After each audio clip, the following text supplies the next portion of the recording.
नहमदुहु व नसल्ली अला रसूलिहिल करीम औज़ु बिल्लाहि मिनश शैतानिर रजीम बिस्मिल्लाहिर रहमानिर रहीम। दोस्तों, 7वें पारे के रुबा अव्वल का जो है तर्जुमा हाज़िर खिदमत है। और जब इस किताब को सुनते हैं जो इस पैगम्बर मोहम्मद सल्लल्लाहु अलैहि वसल्लम पर नाजिल हुई तो तुम देखते हो कि उनकी आंखों से आंसू जारी हो जाते हैं, इसलिए कि उन्होंने हक बात पहचान ली और ये अल्लाह की जनाब में अर्ज़ करते हैं, क्या परवरदिगार हम ईमान ले आए सो तू हमको मानने वालों में लिख ले। और हमें क्या हुआ है कि अल्लाह पर और हक बात पर जो हमारे पास आई है ईमान ना लाएं, और हम उम्मीद रखते हैं कि हमारा परवरदिगार हमको नेक बंदों के साथ बहिश्त में दाखिल करेगा। बस अल्लाह ने उनको इस कहने के सबब बहिश्त के बाग अता फरमाए जिनके नीचे नहरें बह रही हैं, ये हमेशा इनमें रहेंगे और नेकोकारों का यही सिला है। और जिन लोगों ने कुफर किया और हमारी आयतों को जटलाया वो जहन्नमी हैं। मोमनो, जो पकीज़ा चीज़ें अल्लाह ने तुम्हारे लिए हलाल की हैं उनको हराम ना करो और हद से ना बढ़ो कि अल्लाह हद से बढ़ने वालों को दोस्त नहीं रखता। और जो हलाल और तैयब रोज़ी अल्लाह ने तुमको दी है इसे खाओ और अल्लाह से जिस पर ईमान रखते हो डरते रहो। अल्लाह तुम्हारी बेइरादा कस्मों पर तुमसे मुआवजा नहीं करेगा, लेकिन पुख्ता कस्मों पर जिनके खिलाफ करोगे मुआवजा करेगा। तो उसका कुफारा 10 नादारों को औस दर्जे का खाना खिलाना है जो तुम अपने अहल व याल को खिलाते हो, या उनको कपड़े देना या एक गुलाम आज़ाद करना। और जिसको ये मुयस्सर ना हो वो 3 रोज़े रखे। ये तुम्हारी कसमों का कफारा है जब तुम कसम खा लो और इसे तोड़ दो और अपनी कसमों की हिफाजत करो। इस तरह अल्लाह तुम्हारे समझाने के लिए अपनी आयतें खोल खोल कर बयान फरमाता है ताकि तुम शुक्र करो। ऐ ईमान वालो, शराब और जुआ और बुत और पांसे ये सब नापाक काम अमाल शैतान से हैं, सो इनसे बचते रहना ताकि तुम कामयाब हो जाओ। शैतान तो ये चाहता है कि शराब और जुए के सबब तुम्हारे आपस में दुश्मनी और रंजिश डलवा दे और तुम्हें अल्लाह की याद और नमाज से रोक दे। तो क्या तुम लोग इन कामों से बाज आओगे? और अल्लाह की फरमाबरदारी और रसूल की अताअत करते रहो और डरते रहो। अब अगर मुंह फेरोगे तो जान रखो कि हमारे पैगंबर के ज़ुम्मे तो सिर्फ पैगाम का खोल कर पहुँचा देना है। जो लोग ईमान लाए और नेक अमल करते रहे उन पर उन चीज़ों का कुछ गुनाह नहीं जो वो खा चुके, जबकि उन्होंने परहेज़ किया और ईमान लाए और नेक काम किया, फिर परहेज़ किया और ईमान लाए, फिर परहेज़ किया और नेकोकारी की, और अल्लाह नेकोकारों को दोस्त रखता है। मोमनो, किसी कदर शिकार से जिनको तुम हाथों और नेज़ों से हासिल कर सको अल्लाह तुम्हारी आजमाइश करेगा, यानी हालत एहराम में शिकार की मुमानियत से, ताकि मालूम करे कि इससे गायबाना कौन डरता है। सो जो उसके बाद ज्यादती करे तो उसके लिए दुख देने वाला अजाब तैयार है। मोमनो, जब तुम एहराम की हालत में हो तो शिकार के जानवर ना मारना, और जो तुम में से जानबूझकर उसे मारे तो या उसका बदला दे या वो ये है कि उसी तरह का चौपाया जिसे तुम में से 2 मोतबर शख्स मुकर्रर कर दें कुर्बानी करे, और ये कुर्बानी काबे पहुँचाई जाए या कफारा दे, और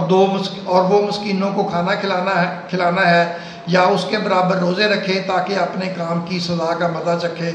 और जो पहले हो चुका वो अल्लाह ने मुआफ़ कर दिया, और जो फिर ऐसा काम करेगा तो अल्लाह उससे इंतकाम लेगा, और अल्लाह गालिब है इंतकाम लेने वाला।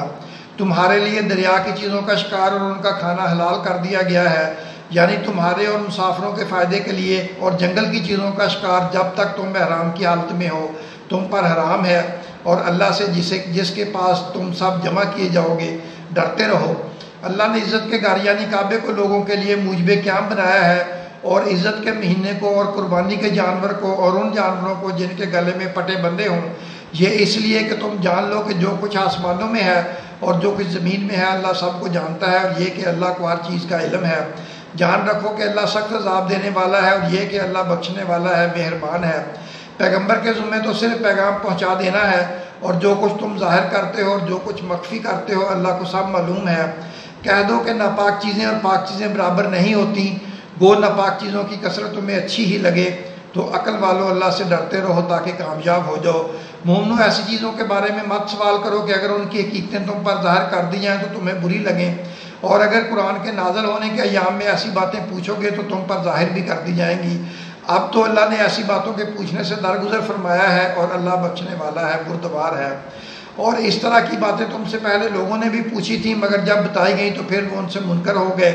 अल्लाह ने ना तो कोई बहीरा मुकर्रर किया है, ना कोई साहिबा, और ना कोई वसीला, और ना कोई हामी, लेकिन काफिर अल्लाह पर झूठ बांधते हैं और ये अक्सर अकल से काम नहीं लेते। और जब इन लोगों से कहा जाता है कि जो किताब अल्लाह ने नाज़िल फरमाई है उसकी तरफ और पैगंबर की तरफ रजू करो, तो कहते हैं कि जिस तरीक़ पर हमने अपने बाप दादा को पाया है वही हमें काफ़ी है, भला अगर इनके बाप दादा ना तो कुछ जानते हों। اور نہ سیدھے رستے پر ہوں تب بھی اے ایمان والو اپنے آپ کو سنبھالے رہو، جب تم ہدایت پر ہو تو کوئی گمراہ تمہارا کچھ نہیں بگاڑ سکتا۔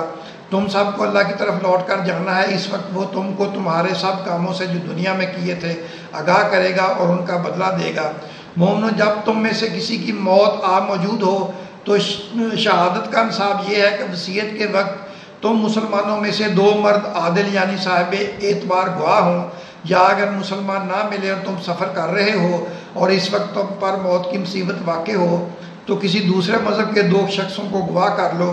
اور اگر تم کو ان گواہوں کی نسبت کچھ شک ہو تو ان کو عصر کی نماز کے بعد کھڑا کرو، اور دونوں اللہ کی قسمیں کھائیں کہ ہم شہادت کا کچھ عوض نہیں لیں گے، گو ہمارا رشتہ دار ہی ہو، اور نہ ہم اللہ کی شہادت کچھ پائیں گے، اگر ایسا کریں گے تو گناہ گار ہوں گے۔ پھر اگر معلوم حاجہ ہو جائے کہ ان دونوں نے جھوٹ بول کر گناہ حاصل کیا تو جن لوگوں کا انہوں نے حق مارنا چاہا تھا ان میں سے ان کی جگہ اور 2 آدمی کھڑے ہوں جو میت سے قریبہ رکھتے ہوں، پھر وہ اللہ کی قسمیں کھائیں کہ ہماری شہادت ان کی شہادت سے زیادہ سچی ہے اور ہم نے کوئی زیادتی نہیں کی، ایسا کیا ہو تو ہم بے انصاف ہیں۔ اس طریق سے بہت قریب ہے کہ یہ لوگ صحیح شہادت دیں یا اس بات سے خوف کریں کہ ہماری قسمیں بھی ان کی قسموں کے بعد رد کر دی جائیں گی، اور اللہ سے ڈرو اور اس کے احکام کو توجہ سے سنو، اور اللہ نافرمان لوگوں کو ہدایت نہیں دیتا۔ وہ دن یاد رکھنے کے لائق ہے جس دن اللہ پیغمبروں کو جمع کرے گا، پھر ان سے پوچھے گا کہ تمہیں کیا جواب ملا، تو وہ عرض کریں گے کہ ہمیں کچھ معلوم نہیں، تو ہی غیب کی باتوں سے واقف ہے۔ جب اللہ عیسیٰ علیہ السلام سے فرمائے گا کہ اے عیسیٰ ابن مریم میرے ان احسانوں کو یاد کرو جو میں نے تم پر اور تمہاری والدہ پر کیے، جب میں نے روح القدس یعنی جبریل سے تمہاری مدد کی، تم گود میں اور جوان ہو کر بھی ایک ہی نسق پر لوگوں سے گفتگو کرتے تھے، اور جب میں نے تم کو کتاب اور دانائی اور تورات اور انجیل سکھائی، اور جب تم میرے حکم سے مٹی کے پرندے کی شکل بناتے پھر اس میں پھونک مار دیتے تو وہ میرے حکم سے سچ مچ کا پرندہ بن جاتا، اور پیدائشی اندھے کو اور برس کی بیماری والے کو میرے حکم سے اچھا کر دیتے تھے، اور مردوں کو زندہ کر کے قبر سے نکال کھڑا کرتے تھے، اور جب میں نے بنی اسرائیل کے ہاتھوں کو تم سے روک دیا جب تم ان کے پاس کھلے ہوئے نشان لے کر آئے تو جو ان میں سے کافر تھے کہنے لگے کہ یہ تو کھلا جادو ہے، اور جب میں نے حواریوں کی طرف حکم بھیجا کہ مجھ پر اور میرے پیغمبر پر ایمان لاؤ، وہ کہنے لگے کہ پروردگار ہم ایمان لائے، تو شاہد رہی ہو کہ ہم فرما بردار ہیں۔ وہ قصہ بھی یاد کرو جب حواریوں نے کہا اے عیسیٰ ابن مریم کیا آپ کا پروردگار ایسا کر سکتا کہ ہم پر آسمان سے کھانے کا خوان نازل کرے؟ فرمایا کہ اگر ایمان رکھتے ہو تو اللہ سے ڈرو۔ وہ بولے کہ ہماری یہ خواہش ہے کہ ہم اس میں سے کھائیں اور ہمارے دل تسلی پائیں، اور ہم جان لیں کہ آپ نے ہم سے سچ کہا ہے، اور ہم اس خوان کے نزول پر گواہ رہیں گے۔ دوستو 7واں پارہ ربع اول کا اب خلاصہ جو ہے یہ سن لیں۔ مومنوں، جو پاکیزہ چیزیں اللہ نے حلال کی ہیں ان کو حرام نہ کرنا، اپنی قسموں کی حفاظت کرو، قسم توڑنے کا کفارہ ادا کرنا ہوگا۔ مومنوں، شراب، جوا، بت اور پانسے سب ناپاک اعمال ہیں، ان سے بچو۔ ناپاک چیزیں اور پاک چیزیں برابر نہیں ہو سکتی۔ دوستو اپنا اور اپنے چینل کا خیال رکھیں۔ اللہ آپ کا ہم سب کا حامی و ناصر ہو، آمین۔